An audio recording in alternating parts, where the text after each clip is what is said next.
Hello, everyone. Welcome. I am so excited. My name is Julie. I am student ambassador of craft at New Masters Academy, and so excited to be the first resident artist for New Masters Village and to be here with absolute art legends, Aaron Blaise, Vilppu, and the founder of New Masters Academy, Joshua Jacobo. This is incredible. Howdy. So, Joshua, can you start by talking about the New Renaissance and telling us what New Masters Village is and how it is going to come into play into revising mastery? Yeah, I would love to do that, but I just was saying before the stream, I just want to comment at how unbelievably floored we are and honored to have not only Vilppu here, and for the first time, this is like some kind of a Japanese 80s show where all the robots keep locking in together to create some kind of super robot that's going to fight the giant moth. We have the incredible Aaron Blaise is joining us, and I just have to say, Aaron, you're one of the biggest heroes, and we probably had hundreds of requests to do something with Aaron. Our students love you, and also I think especially New Master students during certain time periods, a lot of people grew up with a creature art teacher and NMA in combination, and they let us know.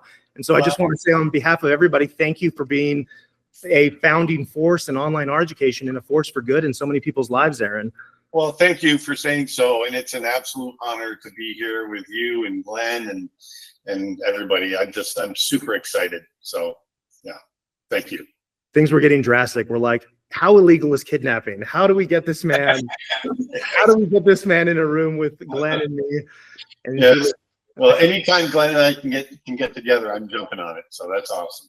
I just wanted to say how grateful I am to even be sharing a digital platform with the both of you. You're both like truly heroes of mine, and I just wanted to make it weird before we got into the substance. So thank you. Honored to be here. Thank you so much. It's actually pretty going to be a lot of fun, because Aaron and I have gone out sketching and the landscape animals and stuff together, and we're coming from the same page. Yeah. Well, we mentioned, so I want to bring it back because of time. So we mentioned, craft being lost, but in some aspects, in some fields, there still being like this sort of handing off of knowledge. We talked about online learning and how we've all tried to really take that traditional stream of knowledge, which has been going on for, as far as we know, it's been going on for much earlier than ancient art. We don't know what the training is or what the traditions were or how Olmec art began to look the way it is and how that tied into, East Asian art. But I think that that similarity of purpose and that idea that art is taught by humans, especially in a time of such dramatic change, especially in a time of automation and where people think that, I've heard people say this, the information is out there, this is really how people, I think, they get the impression that art is like a solved problem. Like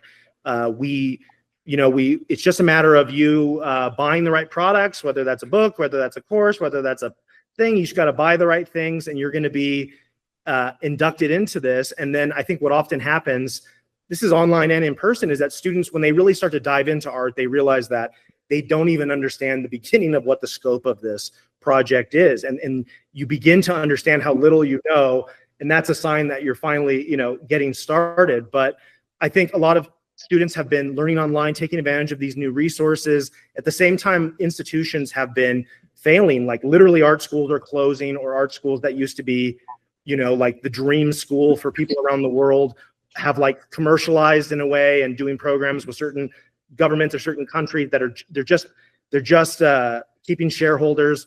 You've got don't get me started on shareholders, and also, people who exist in a modern and postmodern art market who are setting the terms to justify and to value their assets, to push forward their investments. And I know, Glenn, you've talked many times about this. You talked about the Bauhaus and modern art movements and how drawing was discouraged or drawing was thrown out. The plaster casts were removed, the patterns, the orthographics, the proportions, all of this just ceased to be taught. And so a lot of this knowledge that, the artists we admire were inheriting there's been a severed connection here.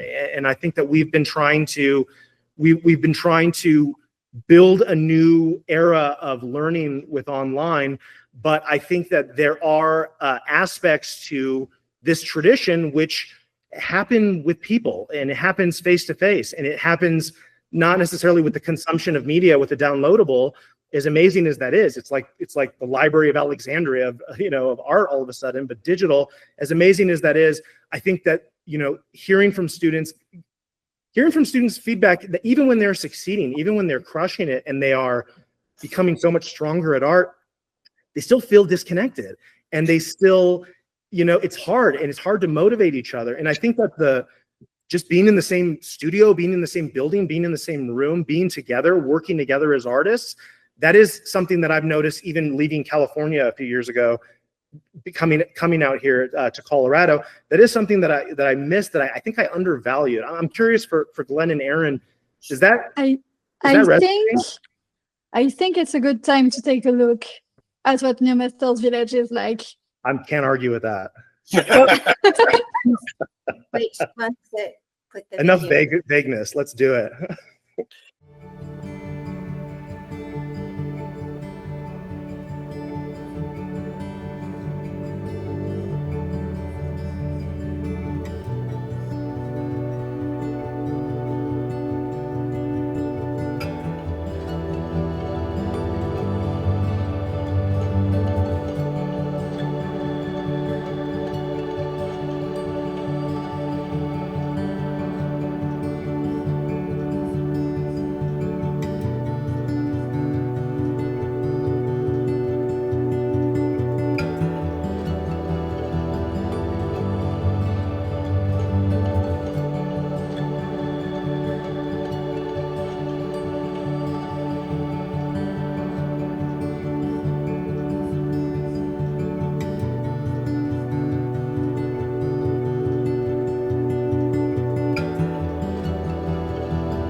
Sign me up.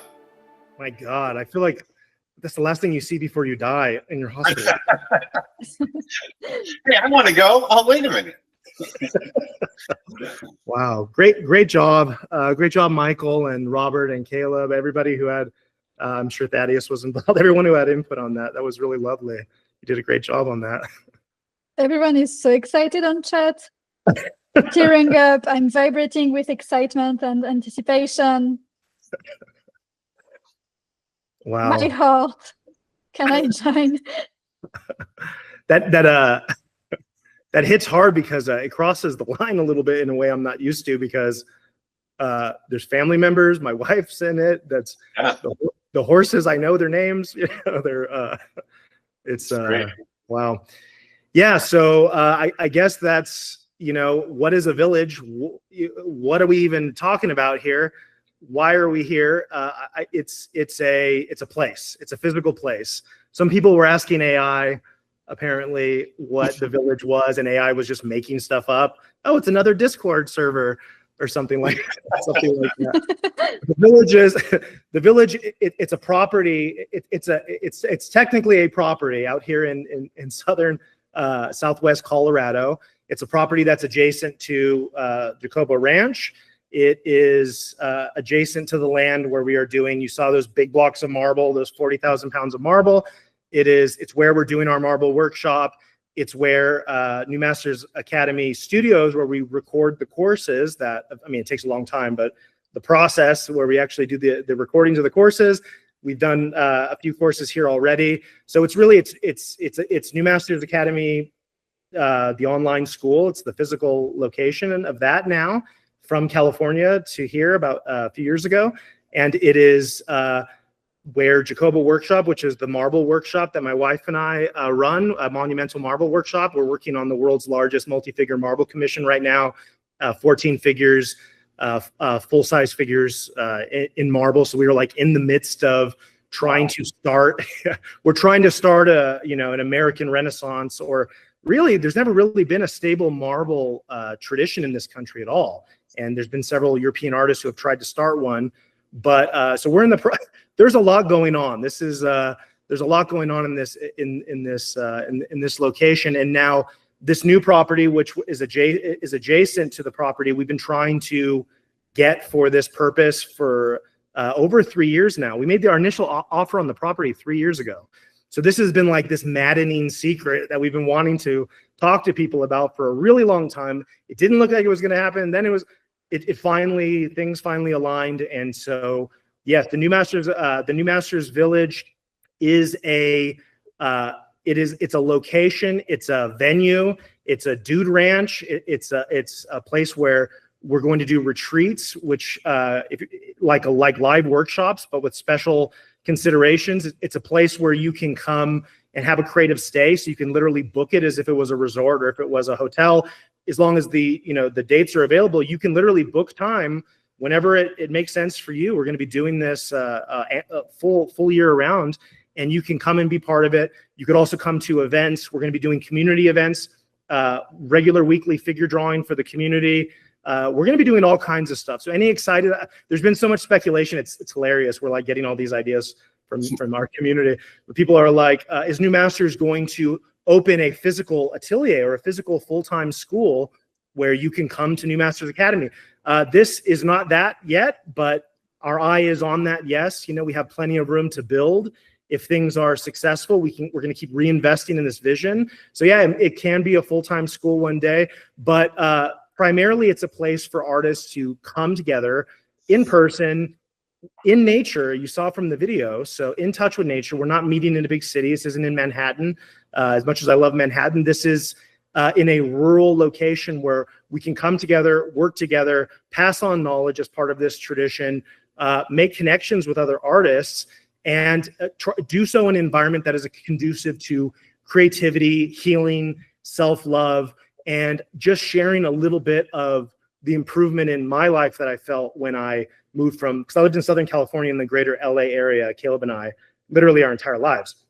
So I've only visited rural places, having moved from California to Colorado here in Mancos has been such a seismic shift in my life and in my psychology and my personal health it's been really tremendous. And this is something that's very hard to describe to somebody if they haven't experienced it. Like if you haven't, maybe you haven't been to like a destination workshop or an art school, or maybe you don't have a local figure class where you are, or urban sketchers. You should start one if that's the case. I think this is something that everybody can think about. But generally speaking, I think that there's been a lot of changes over the last few years, and one of them is that people are looking into rural options where they might not have thought about it before, because they had to live in New York because they were in advertising, or they had to live in LA because they were working at Disney or whatever it is. So I think that this ties in really beautifully with something that's already happening globally,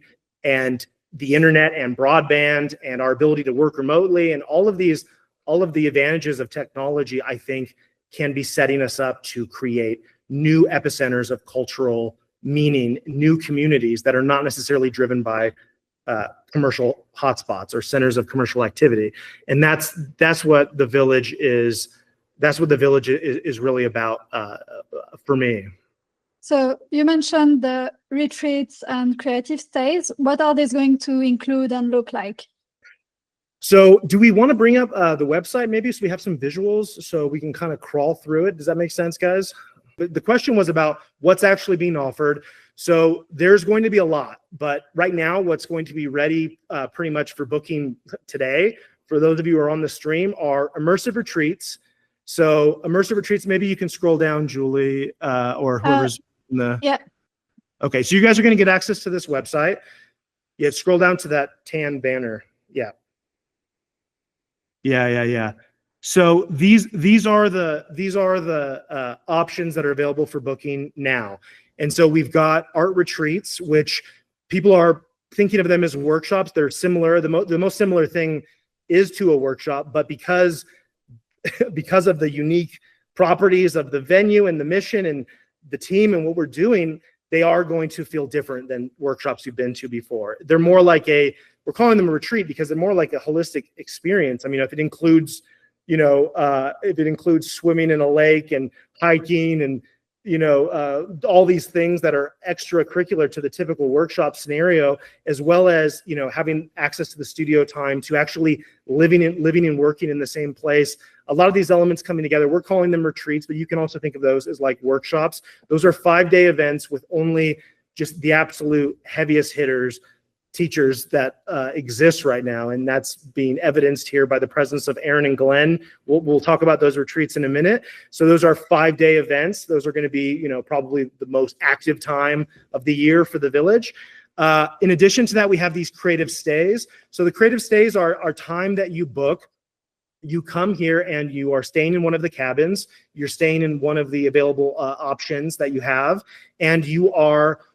It's like taking a sabbatical. You're taking time to work on a project. You have full access to New Masters Academy everywhere in the Village. So you could actually use this as a time to drill down and study without distractions, to take some time away, as well as work with our resident artist, who is a highly desirable emerging artist. This is sort of the role that we've imagined for this. You're actually looking at the first emerging artist who is going to be involved here. Is our resident artist, with Julie is going to be our first. And we have resident artists here who are going to be working with the guests that come for the creative stays. So you are working on your own projects, you're learning, you are exploring, or you are, using it as a time to slow down, maybe reconnect with some inspiration, maybe just sketch nature, spend some time away from whatever the distractions of your life are, spend some time in books, maybe do some master studies, whatever it is that you have in mind for your time off, for your sabbatical, for your creative stay. We're there to support it. And that includes guidance, that includes studio access, that includes, what you would traditionally categorize as mentorship, coaching, instruction. That's a part of it, but it's not a purely educational offering. It's really about the lived experience of being an artist. And this is available for beginners, people just starting out, or maybe even people who feel burned out and they've had a career for a long time and they're thinking of a change. Everybody is welcome for this experience. So those are the creative stays. I think it's anywhere between like 3 to 14 nights you can book them. Yes. You can't book them through the retreats though, because the retreats take over the Village basically. So that's another option, these creative stays. And we've also got equine programs. So we have a, I'll talk a little bit about the nature preserve and the sanctuary elements of it in the future in a little bit. But we do have horses that we have basically brought here to the property, brought here to the ranch from different sources. Some of them were trained specifically for doing trail riding and working with people. Some of them were donations, or they were given to us so that we could take care of them. So there is a sanctuary element as well, where we are giving horses a forever home, making sure that they're treated really well. But we do have an emerging herd of horses who you saw in the video, and we are offering programs of different kinds that are connected with them. So everything from trail riding, where literally doesn't matter if you're a beginner, we have wranglers and cowboys who have joined us here on the ranch full time. So we actually have horse experts who are trained in natural horsemanship, so nobody's going to be treating the animals poorly. We're using humane training methods, but we've got these horse experts here to help give you some guidance in the round pen, figure out how to communicate with the horse, how to establish mutual respect. There are weight limits, there's age limits, and also if you're not connecting with the animals, we sort of reserve the right to not do the trail.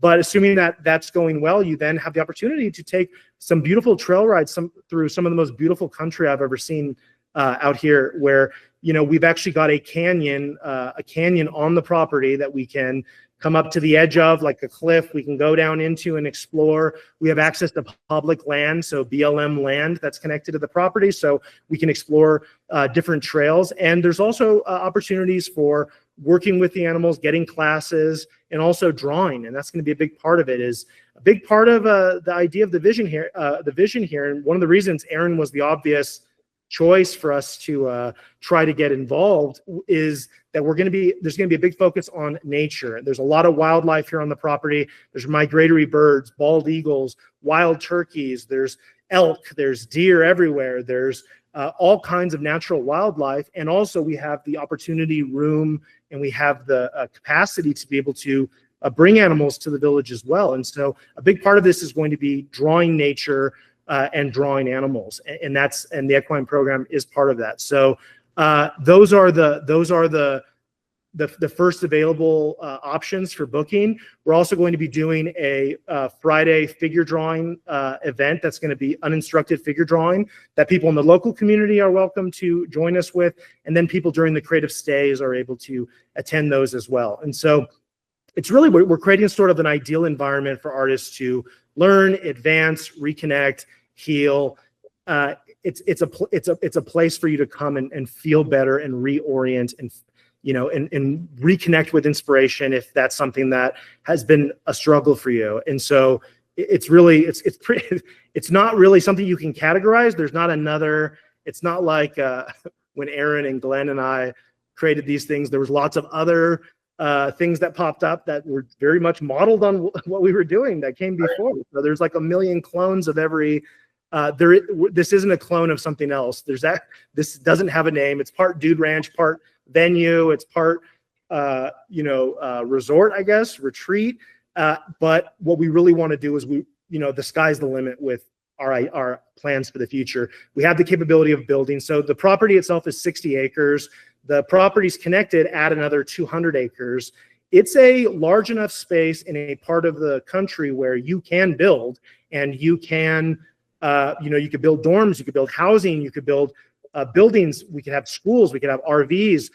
We already have set up an amazing campsite, and the property was actually a natural preserve and a 501c3 nonprofit artist residence called Willowtail Springs for something like 28 years before it came to become New Masters Village. So it already was this like beautiful space where people have poured their love and poured their attention into. There was a huge sculpture garden. Everything was beautifully cultivated, really complex irrigation systems with really good water. Everything had been like lovingly crafted for a really long time. And that is just our starting point coming in for New Masters Village. And so sculpture garden, yes, you notice the logo. The logo looks very much like an equestrian monument. That's not a coincidence. We're going to be creating a sculpture garden again, but with sculptures that are historical that have come to us, such as you can read about the Eliza 19th century Italian sarcophagus that was donated to us. You can find that online. There was also a story in the Washington Post where we are going to, right now, we're building like a monument for it. So next to the lake, we're building a monument to have this beautiful sarcophagus and this wrought iron gazebo.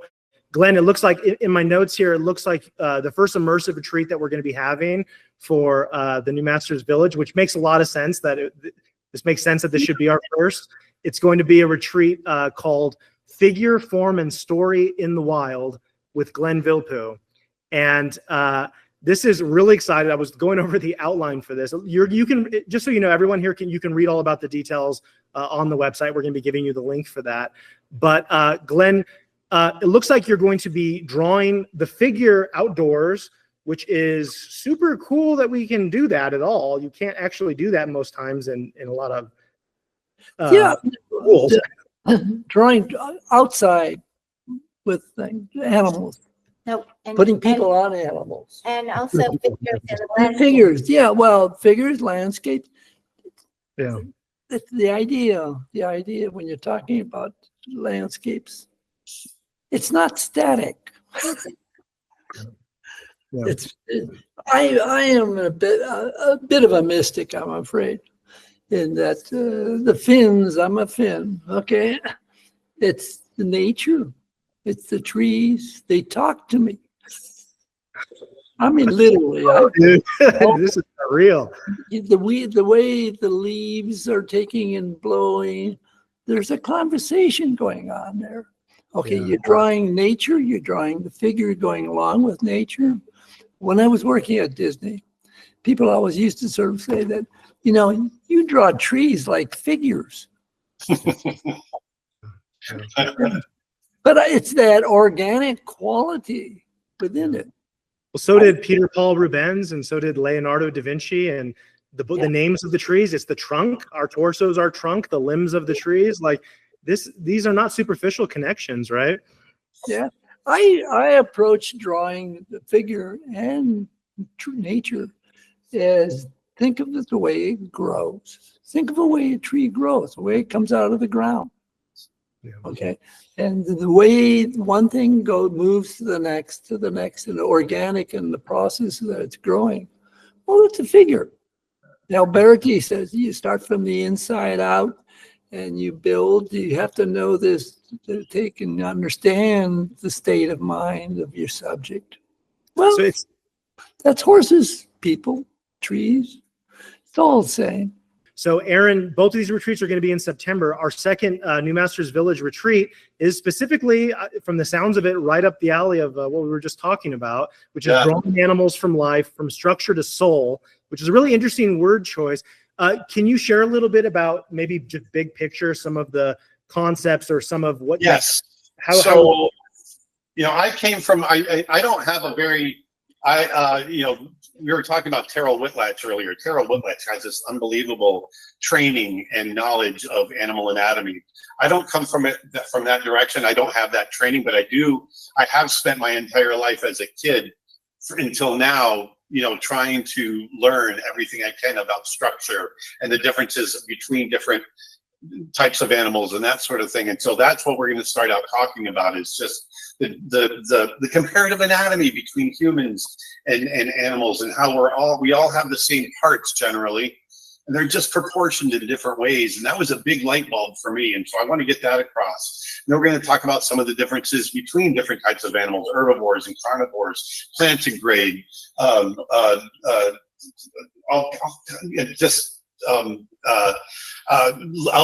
locomotion. We're going to get into locomotion because I've got to bring the animation side of things in. Is this a retreat for animators, or do you think it's something where even if you just love to draw animals, you can still animate a little bit? No, this is not just for animators. Actually, animation is going to be part of it. But one of the reasons I like to bring animation into it is because even if you're not an animator, if you're drawing animals, inevitably you're going to draw animals in motion. You're going to draw them doing something, in action. And so when you can understand how they move, why they move, what's the physiology behind their movement, what's the analytical side of you know, what foot goes where when they're running or when they're walking or when they're trotting. You know, just as a painter, it's good to know that type of thing. So I like to bring that in and teach that sort of thing. And then also I like to try to teach, you know, getting character into your work. How do you get the, you know, if you want to push it from a caricature standpoint or just getting soul into something that's realistic, how do you do that? Yeah, it really sounds ideal. I think so many of us, like, as much as you can acknowledge people who have specialized in like the science of anatomy and people who like the illustrations from these great animal texts, at the same time, we've all had that experience of watching, you know, The Lion King or whatever it was, or even like going older, and Brother Bear, obviously, going older than that, looking at like Fantasia, where you have these Heinrich Kley-esque, you know. Yeah, Bambi. You know, Bambi was a huge one where they brought the animals into the studio. That's a huge thing. That's one of the things I really want to instill, is just getting people in the habit of researching and studying, and you know, because our one week retreat that we're going to do is going to be amazing, but it's not going to be the end. It's just, you know, hopefully it's going to give you that taste. It's going to give you that hunger to continue on when you leave, and we want to be able to give you the tools to do that. I do want to mention there is a 1 week gap between Glenn's event and Aaron's event. We're calling that a bridge week. If you are thinking of attending both, so you want to come and do Aaron's and also do Glenn's as well, you're actually able to book a bridge week. So you could actually stay with us for that week in between and just be part of the village and keep drawing, keep the momentum going from what you learned with Glenn. Glenn is actually going to be staying. Caleb, is it the week following the retreat that Glenn's going to be available as a resident artist? Yeah, the 7th to the 13th. Okay, so these are probably going to sell out quickly, but we have spaces between where you're actually going to be able to be working not only with Julie, but also be working with Glenn. That sounds like a fantastic commitment. If you don't have that much time, you can get away from your life, get away from work. You could do either of the retreats, obviously. If it's not something that's possible right now, there's other options as well. You can join us for a creative stay. The availability of those are going to be posted on the website. Any way that you can join us, any way that you can become part of this, we are over the moon. You know, I'm over the moon to get to spend time with these amazing artists, to see this come to fruition, to sort of stake our claim in this land and start to really build something physical. So I'm over the moon. But the thing I'm most excited about is actually meeting the students, having people come here. You know, there's going to be some scholarship opportunities and opportunities for artists as well. Like all of this just coming together just right here in this sort of beautiful place that we've carved out for ourselves in the American Southwest is a dream come true. So yeah, so about the bridge week between Glenn's workshop and Aaron's retreat, the way it's going to work, you have to book both retreats first, and then you would book a creative stay in between. And when you book both retreats, you're going to get 15% off the pass for the second one. So this is for the website, and there is a big thing you didn't talk about, Joshua. That's when can we come? Yeah. That's a great question. Caleb, what is the answer to that question? We're going to be opening to the public on August 16th for creative stays. August 16th is when you can get your feet on the ground for the first time, and then the retreats are starting August 31st is the arrival date for Glenn's workshop. I'm sorry, his retreat. Yeah, and it's a good idea if you're interested to pay attention over the next few days, because the last destination in-person events that we did 2 years ago, some of those clips were edited into the video. The Italian experience in Tuscany and the castle, and the Santa Fe event as well. Glenn and I were both at those. Those both sold out. And the Italy one sold out in 3 hours. So we have a lot more capacity. We're not in that same situation where there was just a few, you know what I mean? I think it was like 30 people in each group. But at the same time, if this is something you're interested in, you probably want to move quickly on it, because our indications are that it's high interest. Yeah, this is still pretty limited. I believe there are 23 beds on site. Mm-hmm. There's also camping options too. And so if price is a factor for you and you're trying to make it work, but maybe you also have an expensive flight you have to do, or you're trying to make it work, really look at the math and look at the numbers and look at how the website breaks it down for you, because you can camp. which is really fun. And it might even be like the happening place to be, because there's going to be campfires at night and people are going to be hanging out, and you still have access to bathrooms, a really nice shower with on-demand hot water. You still get access to the kitchen. So there's actually, we try to make it available for people with different budgets. So yeah, you could have the private bed, the queen bed in the private room in the cabin that's overlooking the lake. You could stay off-site, you can camp, you can actually bring an RV from the sounds of it as well. So there are different options available at different price points. But if you're able to get down here, this is going to be momentous. Just this stream alone, this is all, this has historic seismic vibes, and we are really happy to share it with you. And we're really happy to spend time with you, meet with you, guide you, and share this experience with you. So just thank you so much. I want to thank the amazing Aaron Blaise of Creature Art Teacher, pioneer of creating online art education, hero to so many of our artists, the director of Brother Bear, creator of the amazing Snow Bear. Aaron, congratulations on that. You did what like nobody's been able to do. You have just been quietly working on that, and that's an unbelievable professional accomplishment. That's going to inspire so many films. Yeah, where can people learn more about that? Definitely, I was able to. That's called having a really good team and partner helping out, and so I could sit and just focus on drawing 50 drawings a day. So there you go. And he's modest. The great Glenn Vilppu, thank you, sir, once again. I'm so excited to meet up with you again, Glenn, and I can't wait to hang out with you and Eleanor and Aaron. And yeah, thanks so much for being part of this community. For those of you joining us from the emails from Aaron's community, welcome, and let's do it. We'd love to see you all here. Thank you. It's an honor. Like I said, I'm so happy to be here. Till next time, everyone. Thank you, everyone.